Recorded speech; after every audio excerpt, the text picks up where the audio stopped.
So, thank you so much. So my plan today is to talk you about, I think, maybe the most important things that you can do to live a happy, healthy life. I mean, you know, so we'll get to that in a second, but I just want a couple of observations. I noticed, I'm sure all of you have noticed, that free thinkers seem to smoke a lot. Have you noticed that? Could you just let me know, there's this documentary going around called Watch the Water. Just wondered how many of you have come across it one way or another? Yeah, so a third, a half, something like that. So the interesting thing you probably all picked up from that is the fact that smoking protects you against snake venom, supposedly. Of course, there's the other type of smoking which doesn't involve nicotine.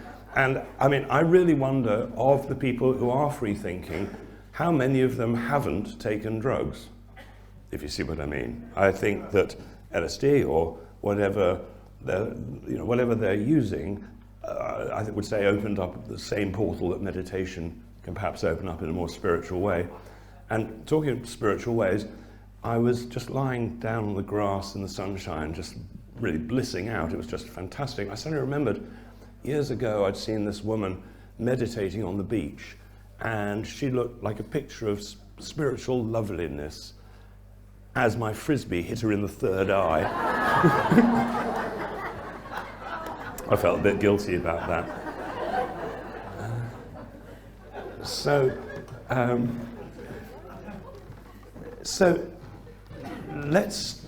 going to show you, by the way, some Nikola Tesla devices in a little time, and then afterwards, if anybody's in any pain, we can have a little go at rectifying that with the devices. But first of all, I want to talk about, let's start at the beginning. What is the main thing you've got to do to keep healthy? Well, it's simple, don't die. If you avoid that, that's a good start. So, why do people die? Well, at the end of the day, how you want to die is you want to have had a great day, done everything you want to do, you want to sort of felt that you've really achieved something in life and feel pretty chuffed about it, you might say. And you wake up, and then the next thing you know, you've left your body behind and you're somewhere else, on to the next adventure. However, how do people really die? Well, most of them die in a rather unpleasant way. At the end of life, if people are ill, they've got a choice. It's either going to be an itis or an osis. Okay, if it's an itis, then it's some inflammatory thing. Cancer is an inflammatory thing. Arthritis is heart disease often is inflammatory. So if you don't die of an inflammatory disease, the chances are you're going to die of a fibrotic disease, like fibrosis. Something with osis at the end is to do with scar tissue. Fibrosis is a build-up of scar tissue. So if your body starts deteriorating, then your body, being incredibly intelligent, repairs it with the best it can with scar tissue. If you can imagine like a spider's web holding you together, that's a bit what scar tissue is like. So people who've got cysts, fibroids, anything with an osis at the end, one of those two, inflammation or an osis, are likely to kill you in the end. So how can you get rid of both at once? What one thing could you do to make sure that you die healthy in your sleep rather than the other options? Well, I think the biggest thing is proteolytic enzymes, right? And you might have expected me to come out with magnesium or vitamin C or something, but proteolytic enzymes, I think, is probably it. Now, what do enzymes do? Well, enzymes do everything. Enzymes do all the work in the body in one way of looking at it. And so vitamin C, for instance, is a coenzyme. It needs enzymes to work. It helps if you've got magnesium as well. So let's say that you get past 50, for instance. Now, clearly, not much in our bodies is going to work as well as it did when we were 3. So let's compare a 50-year-old with a 3-year-old. So a 3-year-old, what are they really good at? Or 2-year-old toddler, well, they're really good at bouncing, right? They fall over all the time, smack, right in the face, and they bounce really, really well. Now, if we'd hit the ground with the same sort of force, we're not going to bounce nearly as well. It might take us a while to recover, but children, they could sprain their ankle, which might wipe us out for a while, and 5 minutes, 10 minutes later, it's as though it had never happened, because the body's repaired it that fast, right? They may feel a little bit of pain to start with, but if mum and dad don't go, oh my God, what's happened to little Jimmy, they'll probably not cry. And so how does this happen? It's enzymes. It's proteolytic enzymes in the young child that allow this incredibly fast recovery. So how does it work? So let me go back one stage to enzymes in general. So as we get to 50 plus, the chances are that we're not making the enzymes that we used to such a degree that we're not repairing nearly as well as we could be if we had the full complement of proteolytic enzymes. So proteolytic means they dissolve proteins. So some 30 odd years ago, proteolytic enzymes were quite well known, and there was a cancer doctor in New York, Dr. Gonzalez, who died a little surprisingly young in slightly suspicious circumstances, who was giving at one point something like 160 digestive enzymes a day to his cancer patients and getting huge results. Now, 160 is pretty extraordinary, and since then they've found better and better protein digesting enzymes. And so the Japanese discovered that there were Japanese scientists looking at silkworms, and what happened was they noticed that the silkworm, when it was encapsulated, waited to come out as a moth, you tried to break its sort of pupa, or whatever it's called. You might need a hammer to get it open, because it just was so tough. And they noticed that somehow the silk moth came out in seconds. They realized it was dissolving its surroundings in seconds, so fast that no predator would get it. And they isolated the bacteria that was doing this, and it was a proteolytic enzyme. And they reproduced it and started giving it to animals, and all the animals were doing really well on it. They started giving it to racehorses, and even today, very, very popular with racehorse owners, pet owners, because proteolytic enzymes dissolve the protein that shouldn't be there. In the young child, what it did was almost instantly calm down the inflammation. If any scar tissue was about to form, or would have done with people our age, let's say, it wouldn't have formed in the first place, because the proteolytic enzymes are so powerful at repair that within minutes the pain's gone, the inflammation hardly happened, and they're fine. So we can achieve something at least a little close to it. They discovered that 9 or perhaps 10 or 12 of these proteolytic enzymes, while as powerful as the 160 had been for Dr. Gonzalez, were much, much more effective. Now, people trying these should just start with 1 and build up. But personally, I'm taking 10 a day, 5 when I get up in the mornings. You want to take them on an empty stomach, and I'll explain why, and then often 5 before I go to bed. And so what I'm expecting is that any calcifications that I might have in my arteries or my pineal gland or anything else will just be dissolved, because the body looks at that as foreign proteins. So the proteolytic enzymes will simply put my arteries back into good health. Now, I might also need vitamin C and 1 or 2 other cofactors to secure that. I'd almost certainly need magnesium to have strong arteries, and maybe a number of other things. But I can correct the basic damage by taking away the fibrotic repair of the arteries. So if you can imagine, imagine somebody's arteries are now rather delicate, and they might burst. So the body will try and repair the damage as well as it can by putting a layer of cholesterol in the arteries as an internal bandage. It might start the scarring fibrosis process. There's a spider web holding the arteries together. And then calcium and blood clots can catch it in this sort of mesh. And so proteolytic enzymes are going to dissolve all that, the whole lot basically. You could also use sulfur, ginger, garlic, they've got good amounts of sulfur in, but that you can get MSM sulfur, which is a supplement, and that also dissolves scar tissue and dissolves fibrosis. So the two can be used in tandem, and they work very, very well.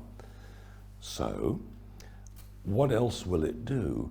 Well, it should just keep you alive in good health. It might take a few months to start dissolving all the parts of you that the body would view as a foreign protein. And so it might take a little while for the cyst to go away, for the fibrosis to end. But the research that's been done over the last 30 years would indicate that it's going to have effects across the board. Dementia, really pretty much anything that we could be thinking of, there's always this inflammation, pain, and scar tissue element. So it's something that I would recommend everybody research. You know, don't follow any of the advice that I give, because, as Mark Twain said, you might don't read health books because you might get killed by a misprint. Yeah, there are occasions when, obviously, yeah, because I make loads of videos. Occasionally, I listen to myself and I have to go back and edit it because I realise I said something really silly. You know? So just watch out when I say take 20 million of something. You know, maybe I meant something different. So, what else helps in this situation to stop you dying? Well, you know, we talked about MSM sulfur briefly. When I first came across it, it was because this chap I'd come across, his son was dying of cancer, and he was researching what can be done for his son. And you know, there are possibly hundreds of things that could be done to get your health back in that situation. But for this man, his intuition told him sulfur. It had to be sulfur, and you know, you can guess the story. He gave it to his son, and his son gets better and everything's fine. So sulfur again has been used for a very long time.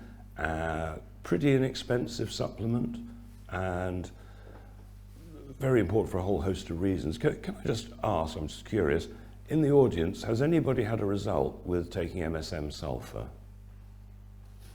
Right, well, a couple of people, not as many as, or a few more people. Anything interesting to report? Can you tell me what you noticed? Grab this. So I do a lot of yoga. When I take MSM, I can, within three or 4 minutes, notice the difference in my tendons and my muscles, my strength, my flexibility. I don't have any huge, there was no massive nuts I was trying to crack with it. Yep. I cycle in and out of it because obviously there's so many things that you need to take, you can't take them all at the same time. So when I feel the need for it, I cycle into it.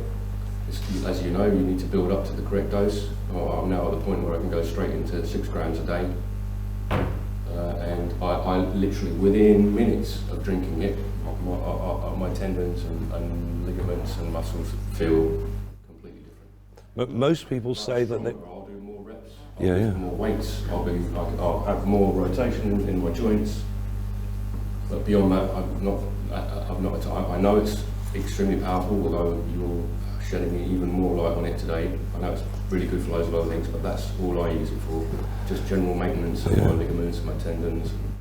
Yeah, well, you know, you are using it to stop the scar tissue building up, which would slow you down. You know, because it's very rare that you have a supplement that works in minutes. Oh. There's not many that do that. Yeah. Well, thanks for that. You know, this working in minutes thing, it doesn't work for everybody like that, but the most common thing that people report back to me is more energy. That they take, you know, half a teaspoonful or maybe a teaspoonful in water, and usually within 2-3 minutes, if that's what you need, you notice it that fast. So interesting material. Now, another one I'd like to discuss is vitamin K2. Now, probably quite a few of you might be taking vitamin K2, and you might be taking it in winter in conjunction with vitamin D, for instance. So I know some of you might know the story, but I want to just tell you the vitamin K2 story, because it's incredibly interesting, and it took them about 50 years to really figure it out. So some of you might have heard of the dentist Weston Price, and he was just a regular dentist in town, and he used to go on holidays, and he liked going to India and places where they were still eating the original diets, And as a dentist, obviously, he was there with his camera and he started taking pictures of people's mouths, and he never saw cavities. He saw brown teeth, he saw green teeth, because most people weren't brushing their teeth, some would use sticks or something, but he never saw a dental problem, essentially.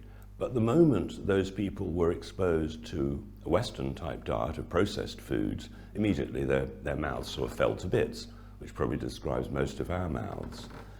So he was trying to figure out what it was. It was obviously something to do with the natural diet. It didn't matter which part of the world he went to. And he used to go out every year. I think at the end he had like 30 people working with him, going to these remote places and looking at their teeth.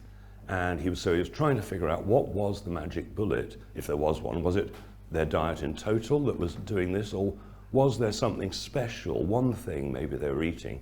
And he started searching for it, and he called this Activator X, this magic thing. And in the end, he made his own Activator X by mixing cod liver oil with butter from cows or sheep or goats, whatever, that had been grazing in May, June, July. So at that point, with the lush, rich growing grass, those cows were making butter, cream, whatever, that was at its height. So he mixed cod liver oil and spring butter together, and people were reversing cavities, right? Curing cavities. And it took them about 50 years, till 1995, I think, that they finally figured out that it was vitamin K2 in the grass-fed animal products that were keeping people's teeth in good order as the primary thing. Obviously, the things that were damaging it were sugar and refined flours and everything that we would think of as processed foods. And over the years, pretty much all of us, our mouths will have shrunk because of malnutrition. We've all got malnutrition, every single one of us, pretty much. I know there are a few people who are growing fabulous food. But, so what the dentist tells people, and of course dentists only get paid if they do something, which is the most dangerous thing about dentists perhaps, they tend to take teeth out and then squeeze them together, whereas there are a lot of other dentists who do it totally the other way around. They give incredible nutrition and perhaps tell the children to push their teeth outwards with their tongue every day and reposition their teeth that way rather than taking them out. I don't know whether you know, but rats who have their wisdom teeth out can't do mazes nearly as well as they could when they did have their wisdom teeth. So all of you who've got no wisdom teeth, watch out for mazes. So, yeah, vitamin K2. But vitamin K2 does everything to do with the hard bits in our body, bones, for instance. Now, if somebody has got, I'm trying to think of a good example.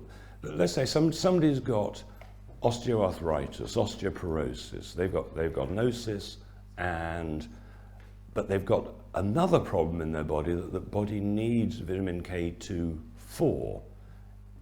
Vitamin K2, let me explain, is part of the calcium cycle. So when old people, well, okay, sorry about this. What is the main thing that kills old people? It's falling over. That's what happens. So what happens when they fall over? Now, everybody believes that what happens is they fall over and they fracture their hip or they break a bone. What if it's the other way around? What if their hip fractures through lack of vitamin K and they collapse? And that appears to be the case, because if you're low on magnesium, for example, then you can't utilize calcium properly. Calcium may build up as arthritis or whatever. So if you haven't got enough vitamin K, you can't mobilize calcium either. So there are certain situations where the body needs that calcium, so it will rob it, because it's better to put the calcium where it's needed rather than in the bones where it was stored. So if you want to have healthy bones, you want to make sure you've got enough vitamin K, magnesium, and things should be much, much better. So let's say at autopsy, they want to look at your arteries. Well, a child's artery you cut with a pair of scissors. An old person's artery, you might need a hacksaw because of all the calcification, might be very, very difficult to cut through, hard like rock. So when they talk about your arteries stiffening, they really are. They're becoming like rock. So, but you want that rock in the bones, right? So K2 and magnesium can help recycle the calcium, which you could call the bad calcium in a sense, back into good calcium, back in the bones again. So super important. And anybody, I would say everybody, after a certain age again, I mean this comes across the board really, after a certain age, we're probably low on almost everything, you know, really. So very, very, very important. Now, let me talk about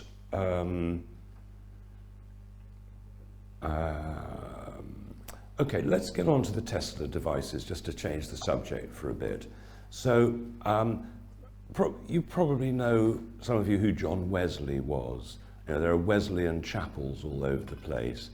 And 200 and something years ago, he had a primitive battery technology, and he was giving people electric shocks to get their health back. And he was very popular with it and very successful with it. But he wasn't the first person to have used electricity to heal. Back in Egyptian times, you can see hieroglyphs where it appears that they are using electricity in various forms. For instance, there are hieroglyphs of the medicine person treating somebody where they've got their feet in a bowl of water which has a torpedo fish in it, which is like an electric eel. And so the history of healing with electricity goes a long way back. Guy's Hospital in London, I think their electrotherapy department started in 1843.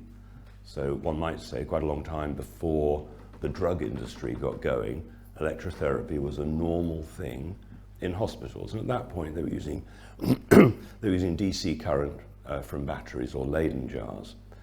So Tesla, obviously, who was then the most famous electrical genius in the world, when he invented AC current, or perfected AC current, then things changed immediately and we all were able to start getting electricity to homes.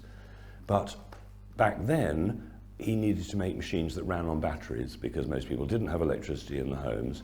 So he started making devices in the 1880s which would run on whatever current happened to be available to you, and he started getting glass blown under vacuum and filling them with noble gases like argon and neon and so on. And he used a very, very low power. These machines behind me run on either 25 watts or 50 watts, so very, very low power, but very high voltages, high frequencies, high voltages.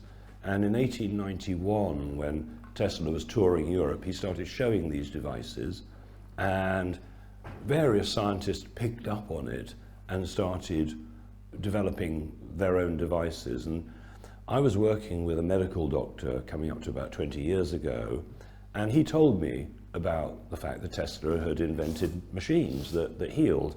And then 2 days later, my business partner also came to me and said, "Do you know that Tesla invented this machine and you've got to get one?" So I got one, and I bought it second hand, and but it was in perfect condition, pretty much. And it arrived at my house, and there were no instructions, but that wasn't so bad because I knew what it did, and it only had one knob. It had an on-off knob and one knob, so that was easy. So the very first person I tried it on, other than myself, was my next door neighbour, and he'd not been able to drive for some months, I think, because his neck was so locked up that he couldn't do that. So he didn't feel safe to drive. So no instructions. I do it on the back of his neck for 15 minutes and it gets him out of pain, and he's got full range of motion. So that's pretty impressive. So anyway, I get invited up to London for a party, and so I shove it in the back of the car and go up to London, and I'm just at the party and I can see this man being brought to me, and you know, he's not looking so good. And he explains to me that what had happened to him, that 20 years ago he'd been a DJ at the Roundhouse in London, and the vibration, he could see the speaker tower was going to collapse, and there was a girl underneath it, and so he runs to it, props it up, and in doing it, crushes 3 vertebrae. So he says, Clive, the only reason I'm here is because I took a shitload of morphine and all the painkillers I could possibly dare take. But he says I'm in awful pain. So I take him upstairs and I treat him for 45 minutes. And he gets up and he says, it's gone. I said, what do you mean? So, well, the pain's gone. I said, really? You mean completely? He said, completely. And I said, well, look, this is only the second time I've used the machine. I don't really know what I'm doing. And, the words I said to him is, look, think of yourself as a freshly baked cake. Don't do anything violent. Anyway, about midnight, I'm tired, I go home. And do you know when somebody rings you at 7 o'clock in the morning or 8 o'clock in the morning on the dot, you know it's something serious. At 8 o'clock in the morning, phone rings, it's me. He says, I had the best night I've had for ages. He said, I danced till 4 in the morning, and I'm now in more pain than I've ever been, ever. So he says, come round. I knew where he lived, so I pop round to his house, give him another treatment for about 15 minutes, get him right out of pain again. He stays out for 2 years, then gets me back again, I do another 10 minutes. And this was, 15 years ago or something. Last time I spoke to him was about a year ago, he was still out of pain. So, okay, so then I bought a bigger machine than the one I had before. And I couldn't bring this here because you can barely lift it. And this is the sort of machine they used to have in every hospital in the world. The technology is called diathermy. And I've got a small device here. I'll just hold it up so you can see it in more detail later.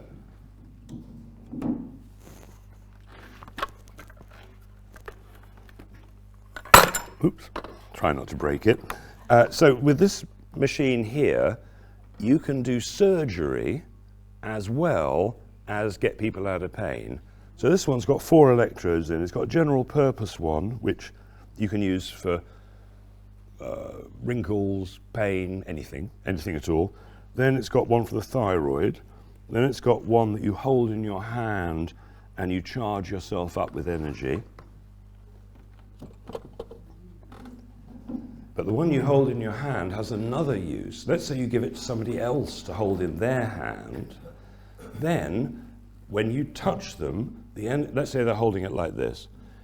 You touch them and the energy will flow through their body to your hands. So you can give them an energy massage. And lots of sort of massage type therapists rather like that because it's super effective. And the fastest result I ever had was this woman who got lockjaw. And she came to me and said something like, to quote. And before I had time to say, can you feel it yet, 10 seconds, her mouth opened and she didn't have lockjaw anymore. So let me give you a few other dramatic results. I was in New York a few years back, and, well, you were there, I think. And this is Vicky, my business partner, who's absolutely wonderful, and I like to embarrass her in public whenever I possibly can. So this sort of blind woman comes, we're waiting in the hotel for a car to pick us up or something, and this blind woman comes in, asks for help to sit down. And she's not entirely blind, she's walking around, but she described herself later as roadkill waiting to happen. And it turned out that her mum, who must have been a real sweetheart, beat her up, and she had one plastic eye, and the other eye had been damaged. Anyway, so I treat her in the hotel lobby with one of these devices, with the eye electrode. And I don't want to get too excited because this does not happen every time. She could see, and it lasted 2 weeks. And I've got a film, which Vicky filmed, of her explaining what it was like when she walked into the hotel lobby. She said she couldn't tell where people began and the wall ended. She couldn't distinguish. She knew that there was a shape there, but not much more than that. And then she said, well, now I can see every whisker on your face, I can see the colour of your teeth, and I can see in detail again. So I wish that happened every single time. I've had similar results with people who one day they're using reading glasses, then the next day not. And somebody came to stay with me a while back, and again I've got her on film as well, where she explains that she used the eye attachment for 1 minute 3 times on the Saturday, and on Sunday then she was reading without reading glasses. But again, don't get too excited, because that was exceptional rather than the norm, but it does indicate what we're capable of when it comes to repair. So I thought for a long time about why those two had such a result when some people don't, and I think it's a number of things. I think it's nutritional, that if you're eating really well, hopefully you've got then the raw materials for your body to repair properly. Because why this technology works, there are actually several levels to it, but the most obvious level is that they are electron generators. They generate electrons, as do all of you. Right? Every time you do movement, you're generating electrons, and that's what the cells of our body run on. We are electrical beings. When I was lying down outside, touching the grass, which was slightly damp, I was getting a whole bundle of electrons from the planet, because the planet sort of exudes electrons. It's part of the lightning strikes that happen around the world. Actually, there's some electron generation going on there. Equally, if you take something like vitamin C, one of the many actions that vitamin C does is to create electrons in your body. I've had people who've said, well, I took the vitamin C yesterday, normally I can walk like 100 meters, and now I can walk a mile. The energy is what we need and what we run on. So these Tesla devices basically provide 1,000 or more times the dollop of electrons that we'd normally get from any other way, which is why you can get such instant results. With a blind woman, by the way, normally I don't suggest using it on the eyes for more than maybe 30 seconds or a minute, or short periods of time, and then maybe I might say, when I'm feeling a bit more adventurous, well, 3 minutes. But myself, I don't even do 3 minutes. But the blind woman, she wouldn't stop, because she was getting each time she put it on her eyes, it was getting better and better.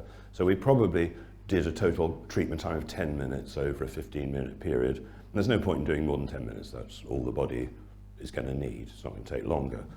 So I started getting very interested, obviously, in this technology, and I started buying devices, and now I've got about 8 people around the world who hunt them down, and I've got a similar number of people, slightly less, who can restore them. And it's not that they're difficult technology, but if you go to your average electrician who fixes your fridge or something, he does not understand how 2 resonating Tesla coils work. And these are not just electrical, they're mechanical as well. So you've got moving parts moving at a very high speed.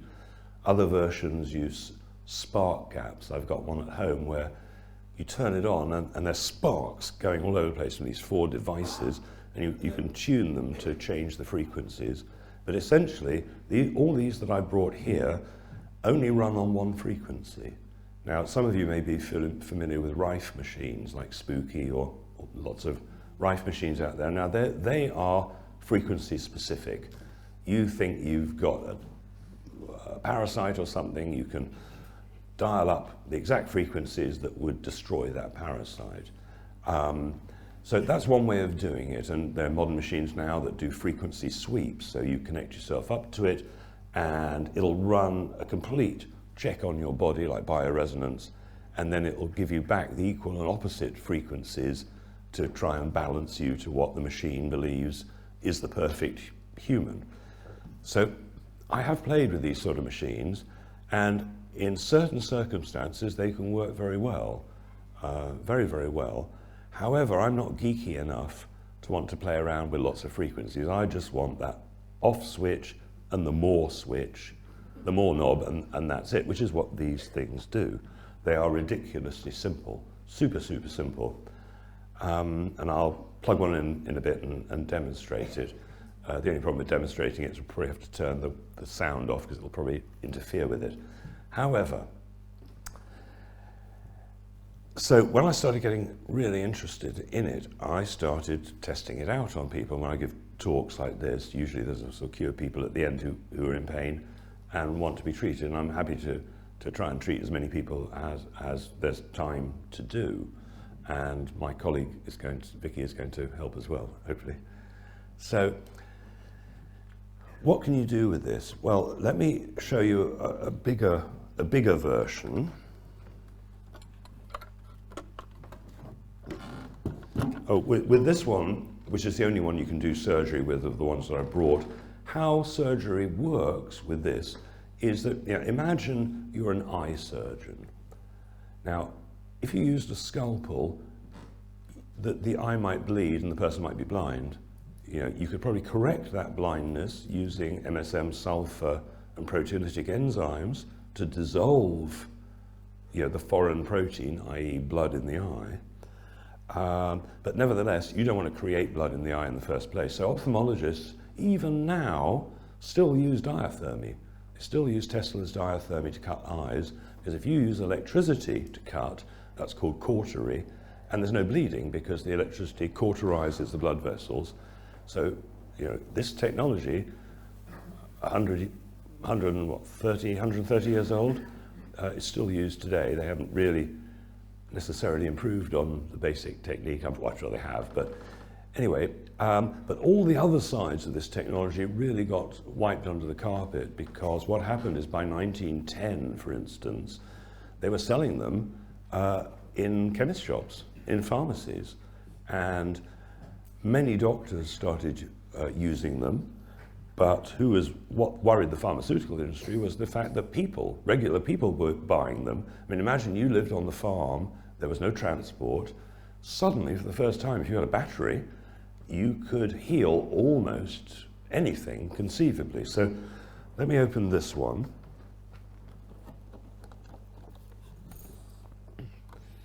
So I'll hold it up again so people can see it.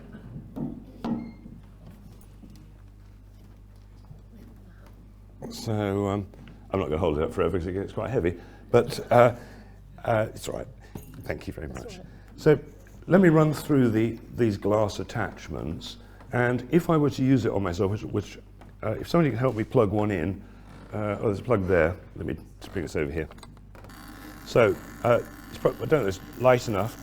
I don't know whether you can see there is a violet-coloured plasma. I'll just turn it up a little bit. Actually, I'll use another one where you can probably see it better.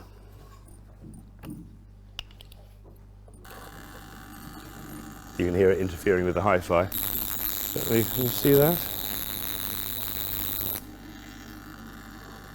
So what's actually happening is that there's a Tesla coil in here, which is resonating with another Tesla coil in the main box. And when you resonate Tesla coils, even though there's only one frequency going on, it's resonating every frequency, right? Every frequency. So these devices work a bit like, I hate to use the word reset, a cellular reset, and it really does. So I'll run through what's in here, for instance. So this one is for spots and warts. And so if you had somebody had a wart, this top bit slides up and down, there's a little thing of metal coming out, and so if you held it over the wart, then a little bolt of lightning would come out, and it would make the top of the wart go white after a few seconds, very, very short time, and then the wart's going to drop off. There are better ways of dealing with warts, by the way, than this. It also works on spots, but most people don't like bolts of lightning. So the next one is a metal brush. Now, this is for people who've lost feeling, nerve damage, for instance. So I've had people who, they can't feel the top of their thigh or something. So if you take a really thick towel over the top of their thigh, and let's say I turn this on full and I did it on you, you're going to jump, it's going to hurt, right? Because now not just one bolt of lightning is coming out, but a whole brush full of bolts of lightning are coming out. But if you can't feel that part of your body, it doesn't matter. And so you can blast them with full-on electrons, much more than normally you can take, and people, in some circumstances, get their feeling back. It's quite extraordinary, and these machines are well known for helping people with nerve damage. The next one is the most delicate, so I'm going to be a little bit careful. This is a spiral. This is used for the heart and lungs. And I was at the Light newspaper Christmas gathering a while ago, and there was a guy there who'd got atrial fibrillation, and he was in pain. He got pains in his heart and had done on and off for 10 years. 2.5 minutes, no pain. The next one is for sinuses, and yes, you stick it up your nose. And this one, you're not really going to see it. This one's double insulated. In other words, it's got a glass tube within a glass tube. And the reason for that is that if it was not double insulated, then if I want to stick it up my nose, all the power would go to the beginning of my nose. But if it's double insulated, then it delivers the power evenly over the electrode. So whenever you see a double insulated one, that means you can use it internally. This one is also double insulated, and it's one that a dentist would have used. These were incredibly popular with dentists, incredibly popular, also with hairdressers. I think they're all dead now, but when I used to meet hairdressers who were really old, I'd say, well, you know about that, you were taught this in hairdressing school, weren't you? And if they were, taught hairdressing in the 20s or something, this was normal. This has been written out of history. For dentists, they liked the cocaine electrode, because you could get maybe, if you're lucky, up to 6 minutes anesthesia, enough time to pull a tooth. But this is the tongue electrode, and it also doubles up as the vaginal electrode. What does that cure?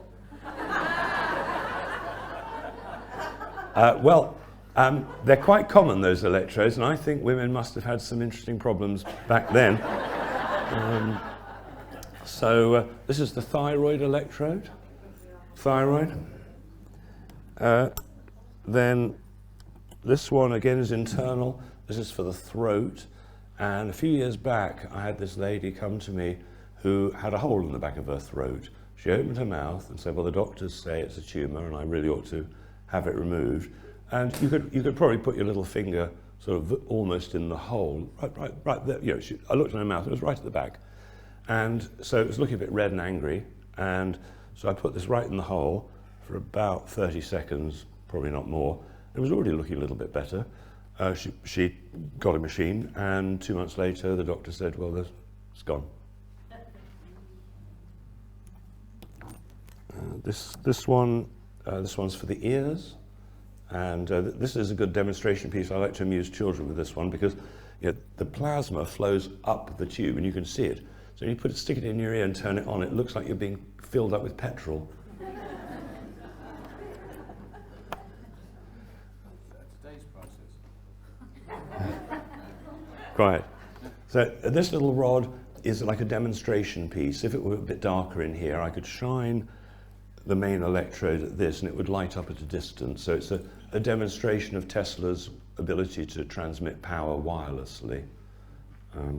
But also if somebody's shy, let's say that you want to treat their breast, but they don't want you to touch their breast like that, they can hold this to their breast and you can beam the energy at it.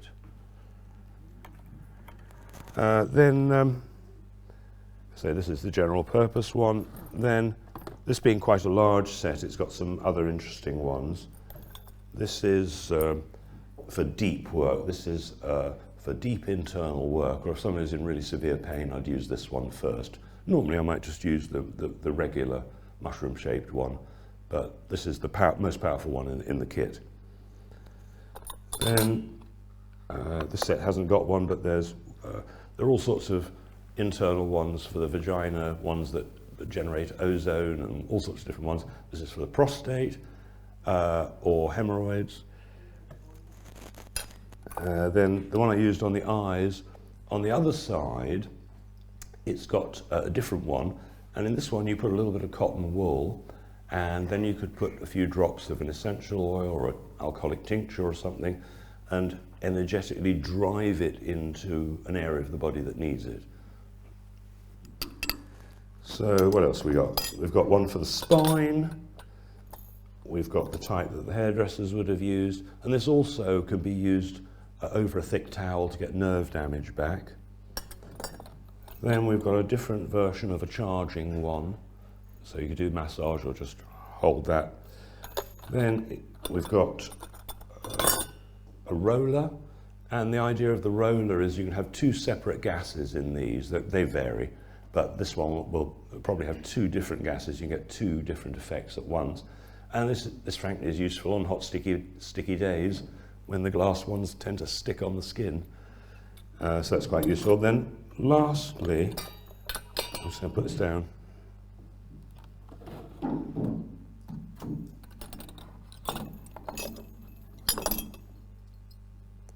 So this one is double insulated, and it has a spiral of glass inside. I mean, you can imagine when these were made, blowing glass like this was run of the mill. Try and find somebody today who can do that. So what you do with this one is you plug it into the handle and you rest it under your nose. You could stick it up your nose, but that's not what it's designed for. And you hold this here to make a contact, and then you squeeze this rubber bulb, and energized ozone comes into your body. And ozone, if you're not doing something to neutralize it, isn't something you want to take a lot of deep breaths of, but 5 deep breaths through the nose, out through the mouth, and it can be miraculous for sort of bacterial issues. At home I've got a much At home I've got a much bigger ozone generator, and I got a bacterial infection. I lost my voice some years ago, and I just couldn't speak. So I used my big ozone generator, bubbling it through olive oil, and I'm not kidding, within 1 minute I got my voice back. 1 minute. Ozone. Incredible. So that's an example of a sort of larger device. You can get small ones. You can get ones with just 2 electrodes, and with 2 you could do quite a lot of things. You know, where these devices shine, it is for pain. That's where it works almost every time. Some of you may be members, or some of you may know I've got a club called secrethealthclub.com. secrethealthclub.com, and there I put the videos, because I don't normally talk about this in public, this sort of technology, but there I've got videos. I did a talk a few years back where I treated people like this, and I got 34 people out of pain in a row. 34 people in a row, and I didn't spend more than 5 minutes with each of them. So that's what can happen with the other electrodes. I can never guess whether it's going to work with the eyes, or you just don't know. But pain, it's incredible. And so what fascinates me is how the technology got lost. How is it that in such a short time, sorry? Got buried, absolutely. Quite hard to find stuff online about this. Quite hard. And but as I say, for some time now I've been getting them restored and giving them primarily to practitioners if possible, but or anybody really who wants to use it, not just on themselves and family, but on a wider level. But I've just been lucky enough to buy a large collection of them, because there are a few obsessives like myself. I have a load of difficulty because I have to sell them, and there's a part of me that is a collector and wants them all for myself. And so, but I have to give them away like children, So yeah, those are available if you want them, and I've just got to drink it. They vary from about £1,000 upwards, and there are real collector's items which are super rare and amazing, which up to 8,000 or something. But it doesn't matter. You don't have to spend a lot of money. A small one will still work. It may not deliver the power quite as smoothly or whatever, but a lot of people don't even feel it when you put it on them. Some people do. So I've got a lot of Secret Health Club cards if anybody wants them. It costs money to join, but if anybody's absolutely desperate and hasn't got the money to join, then if they just email me, which is info@clivedecarle.com, then we'll do something special for them. That's not, you know, knowledge should be for everybody, clearly. Okay, so I brought with me, I've got a whole library of stuff. This is called High Frequency Manuals, and this was a textbook for doctors when, back in the day when these were used regularly. And yeah, quite how it got so written out of history, but I can explain a little bit of it because it's an interesting story. I was in America a few years ago, and a friend of mine there runs the Museum of Electrotherapy. At one point he had 7,000 different electrotherapy devices, and he'd inherited a lot of them because he was so keen. And part of his big collection was from Hollywood. There was one guy in Hollywood who provided the equipment for all the Frankenstein films for 50 years, and the last one he did was Young Frankenstein. So my friend was given, when the guy died, all of his equipment, because all those machines with all the sparks and stuff, yeah, they weren't built for Hollywood. They were real machines, and most of them have been used for healing purposes. So if any of you do join the Secret Health Club, if you look on the Tesla page, there's a 2-hour tour where this guy takes me round his museum, and it's like, well, this was Benjamin Franklin's static machine, and you know, just incredible. You know, this guy's absolutely top. And he was explaining things like, with the diathermy machine, or with these machines, what happens is that if the electrode is touching the body, then nothing happens. Well, there are no sparks, but if you hover it above the skin, then sparks jump. And he said that, you know, these machines are incredibly safe, except for 2 things. One is, if you're using the hemorrhoid or the prostate electrode, you do not want to fart. But you can get round that by inserting it first and then turning it on. And the other one is that a lot of them come with a metal rod, and the glass obviously is insulated. But in the old days, they just used to happily hold on to the metal rod and charge themselves up with energy. But of course, if something were to go wrong with the machine, and you're holding a metal rod, this is not a good idea. So my main restorer won't even let me give the metal rods to people in case they actually use them. But apart from that, they're fantastically safe devices. So my friend with the Museum of Electrotherapy, I asked him, well, you know, how did they do this? Why?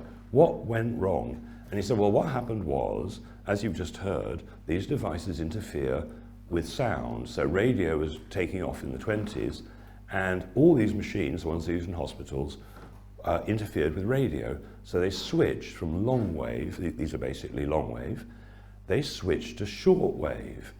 And they didn't realize that things wouldn't work so well. So when they switched to short wave, they stopped using Tesla coils and they started using valves.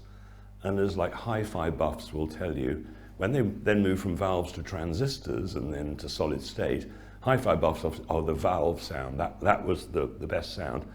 And it's the same with these.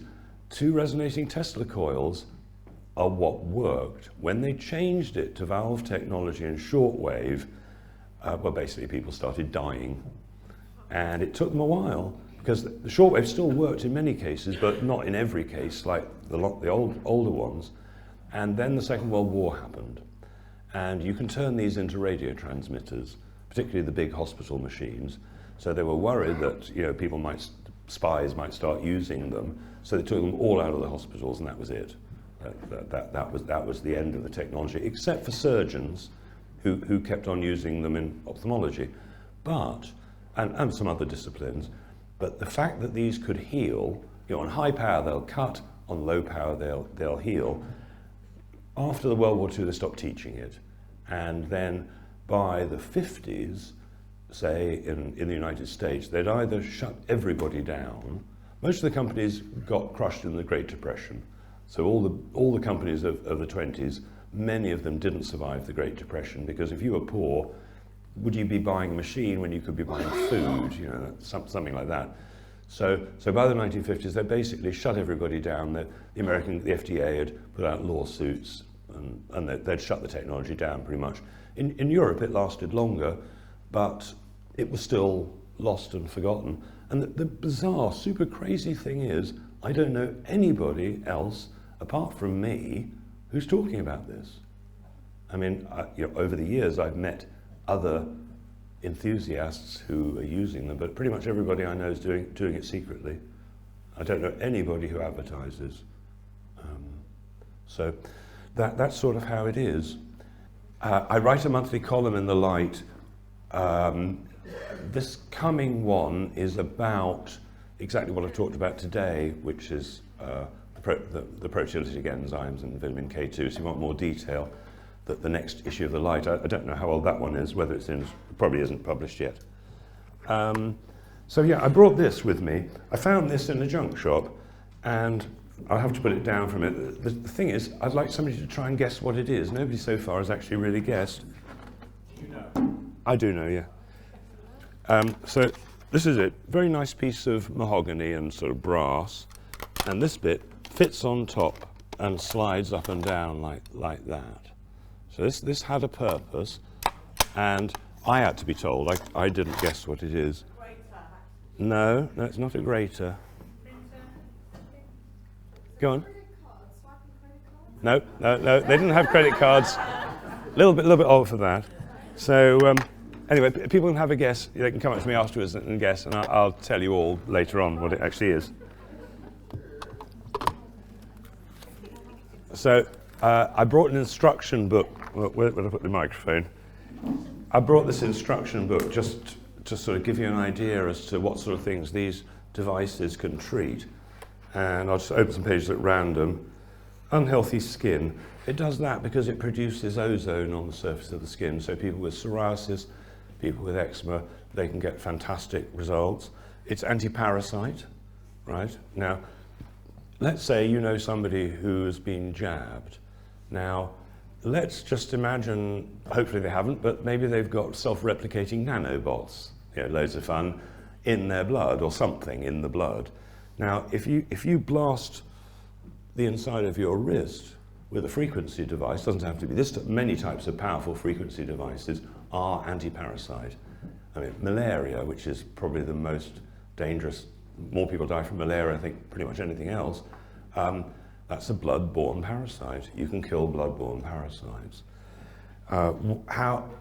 If somebody had been jabbed, I would certainly want to use a frequency device, doesn't have to be this type, as one of the protocols to try and rid them of whatever poisons have been injected into them.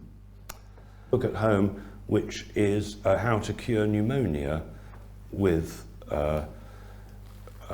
diathermy. I mean, a huge, thick doctor's textbook, how to use a machine to cure pneumonia. I mean, people die from pneumonia. People go into hospital now, and they've no idea what to do, but they did 100 years ago. They knew exactly what to do.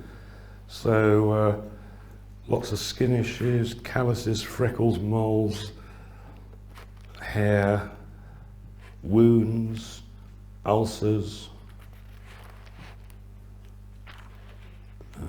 alopecia, impotence, urine retention, kidney stones. I mean, it's everything, basically, everything, because we're self-repairing. So all you've got to do is put electrons in the body, and if your body's got the nutrition necessary, it will just self-repair. Doctors are not taught that we self-repair. They're taught that our bodies go wrong. This is insane. We are self-repairing mechanisms, and if any of you aren't self-repairing, then it's nutrition, lack of electrons, lack of love, whatever it might be. So, is anybody bursting with a question that they need to ask? Yes, lady with a hand up. Can you use it if you've got metal in your body, such as mercury fillings or hip replacements? Okay, these devices don't care if you've got metal in your body because it's grounded to you. So it's become part of you. If you were using it on somebody and they touched like the metal of this projector stand here, then they would ground to that.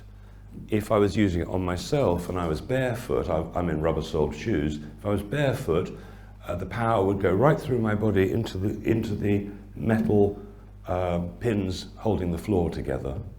So One of the rules is you don't touch anybody or anything while you're treating yourself, otherwise they'll get a little, it's like a static shock, it's not bad.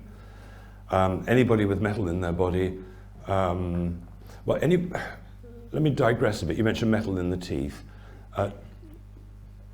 For the Secret Health Club members, every month, or we're going to do it more often now, we have an Ask Clive Anything session where it's usually a couple of 2.5 hours or something where people just throw questions at me. But 2 months ago, we had a dentist, and this was super interesting. So for 2.5 hours, about 90 people asked every dental question you can imagine. You know, what do I do if I've got this? What do I do if I've got that? And this dentist answered the lot. It was amazing, absolutely amazing. And he's an interesting guy because he's given up dentistry. What he does instead is he gives people advice. So he says, look, you find the best dentist you can, get them to write a treatment plan, get the x-rays done, and if you're getting x-rays done, you want a really modern x-ray machine, right? Really modern one, an old one. Modern ones are much better and much less power. And then you email him with what the dentist has said, and he'll critique it. He'll say, well, look, I don't like that filling material. That's cheap and nasty. You need this one. Or he might just look at the filling material that the dentist has chosen and say, you don't want that dentist. Because let's say of the 50 different dental fillings that you could get, there's the type that are really easy to work with that the dentist likes because it's quick and easy. Then there's the type that's just the cheapest. And then there's the best. So this dentist, whose name's Dirk, he will just analyze what your dentist has told you, and it could save you your teeth, let alone a whole bundle of money. So super interesting. This month, last week, we had a Chinese herb expert who answered Chinese herb questions for 2.5 hours.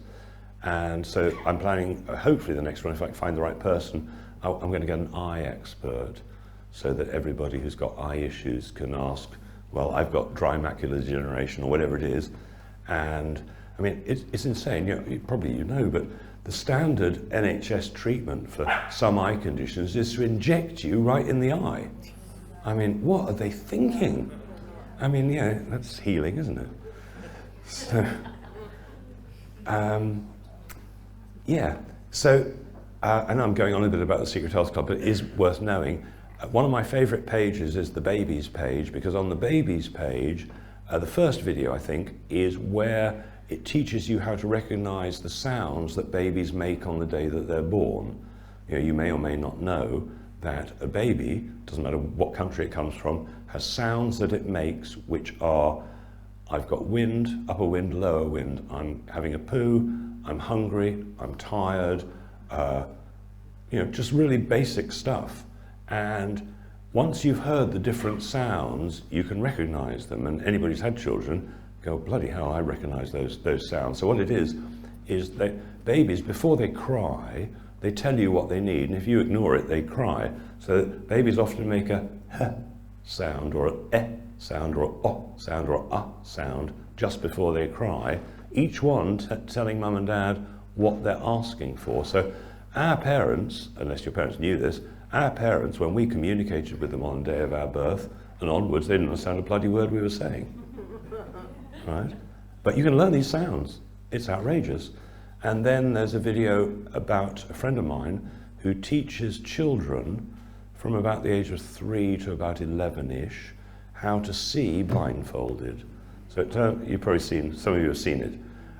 We all have, or had, the ability to see the world in all its detail without using our eyes. We have that psychic ability. And this lady teaches it. She won't teach it to individuals, but she'll teach it to practitioners.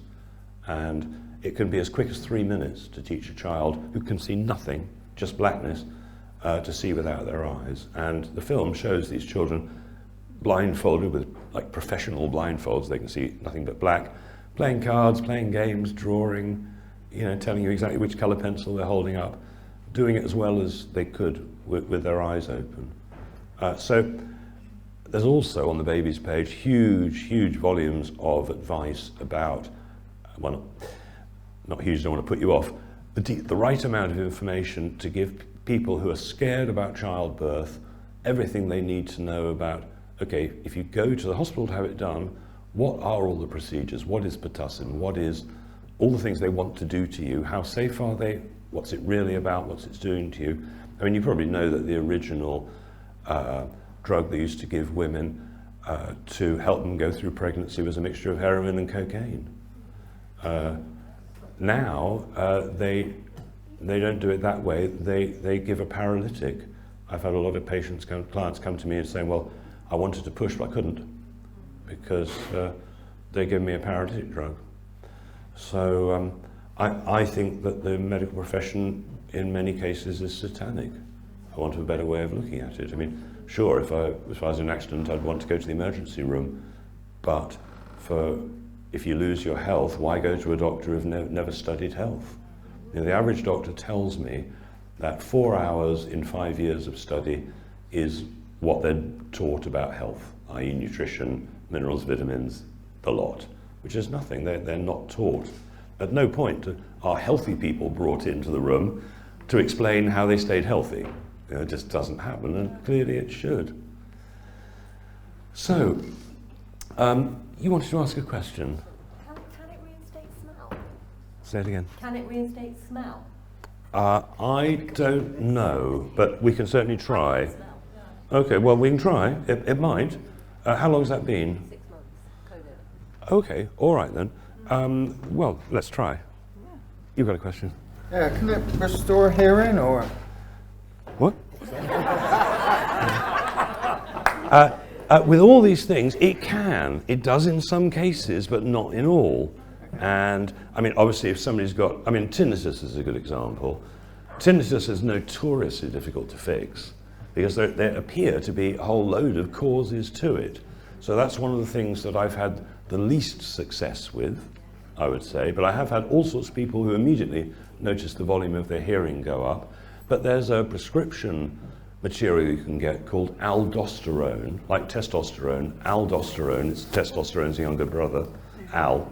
And aldosterone, some people complain that if they use aldosterone as eye drops, that everything gets too loud for a few days. Again, it doesn't happen with everybody, but aldosterone. There's a couple of friends of mine run a company called Anti-Aging Systems, and you can probably get it through them. I think, would the link on our site get them through to that? I'm not sure. Or we've got a link to all peptides. Yeah. Not sure about the Okay, well, but we can put it on there. well, if you email me, I'll send you the details as to where you can get it. But there are other materials. There are peptides. You know, when we eat proteins, we break down the protein into amino acids and peptides like small amino acids. So the Russians developed peptide technology. Clearly, America and England and so on didn't want them to have the pharmaceutical drugs. They just wanted people to suffer in their eyes. So the Russians just carried on with the older technologies. They're still commonly using frequency devices. You can buy frequency devices in every chemist in Russia. It's, you know, the older technologies lived on, but the military were very keen to push forward. They wanted the super soldier. They wanted the soldier who wouldn't get tired, you know, could repair if they were damaged.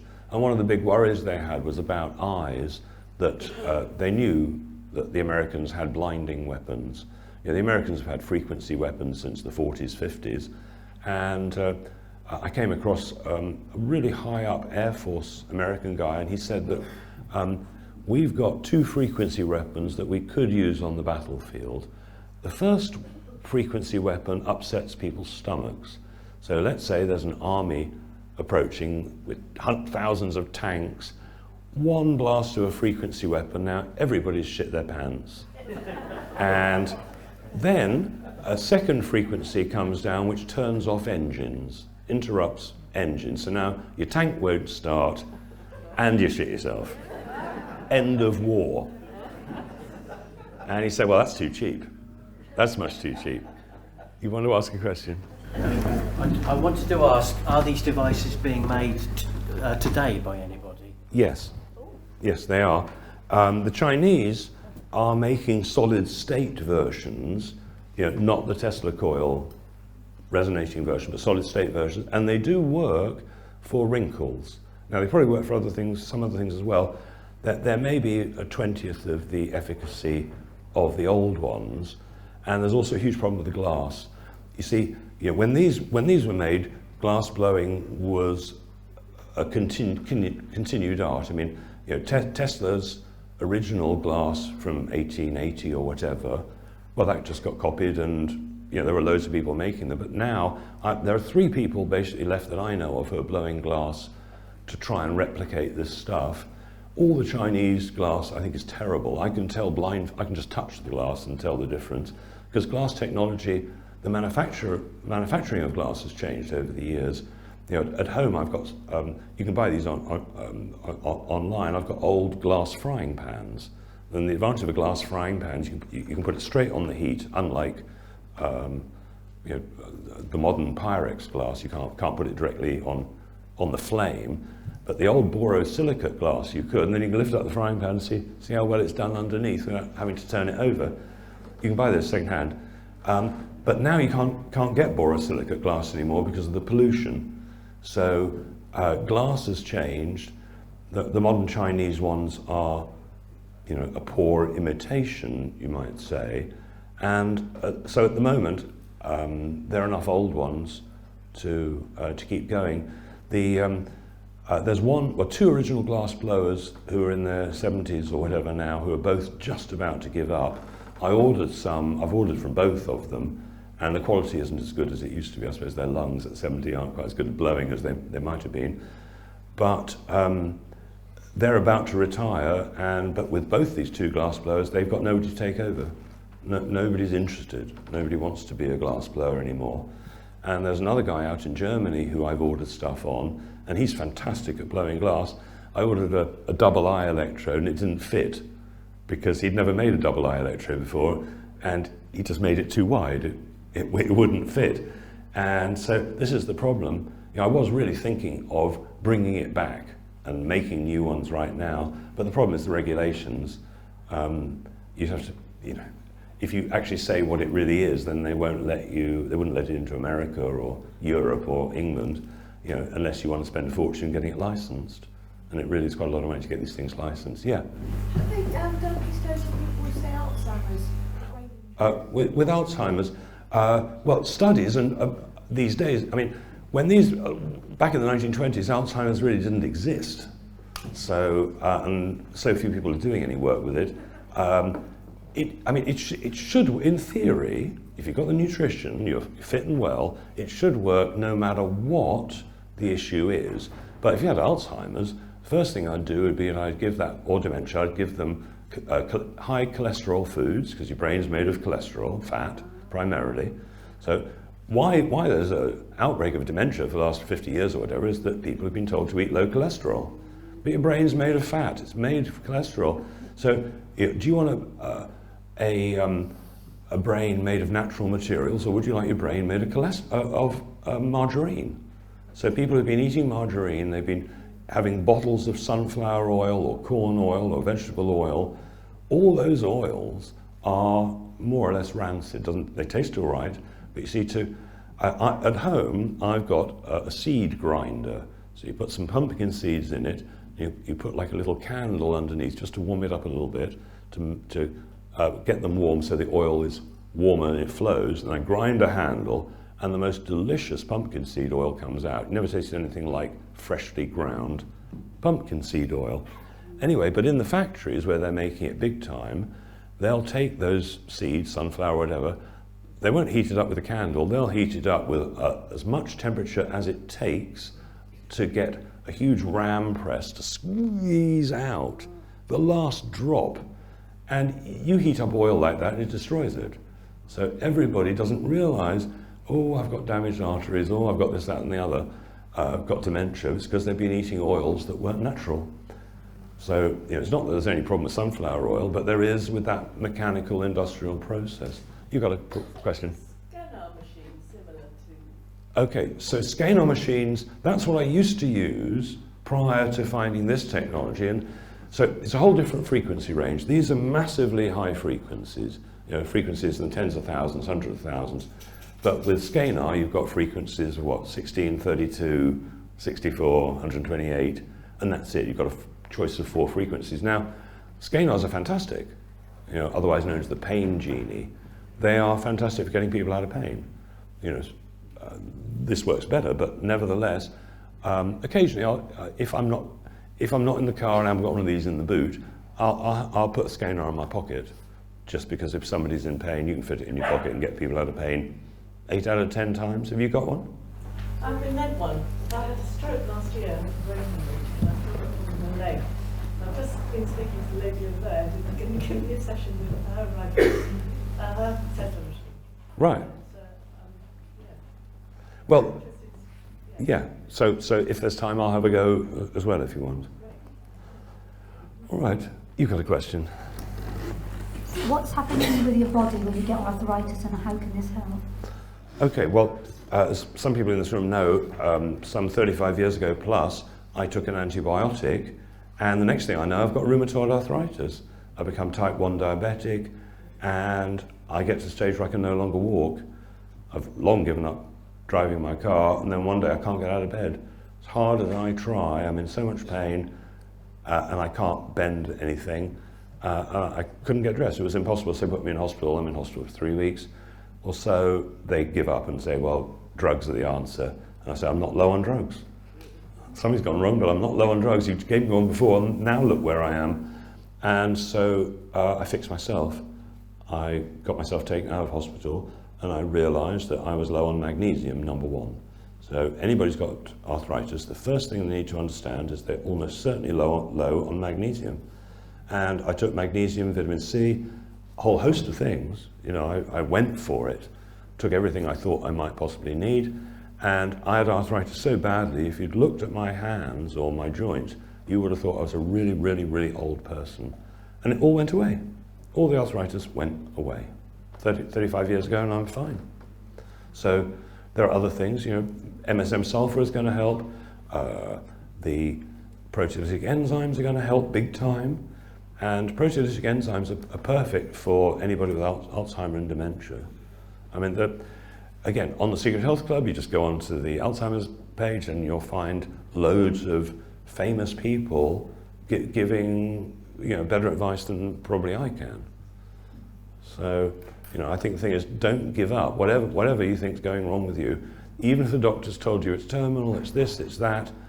I had a client a while back who'd been told that her child was genetically damaged and would never be anything other than a vegetable.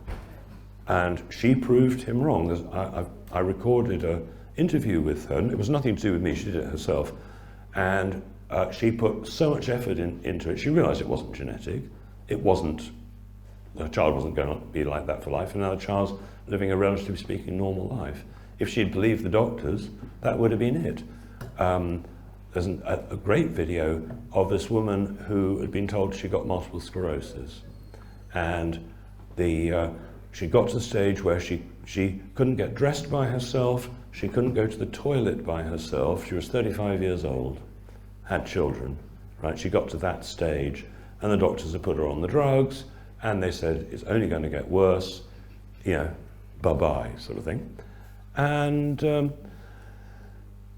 it wasn't MS, it was her plasma television. There was something wrong with it. It was giving out a nasty frequency. We're all frequencies.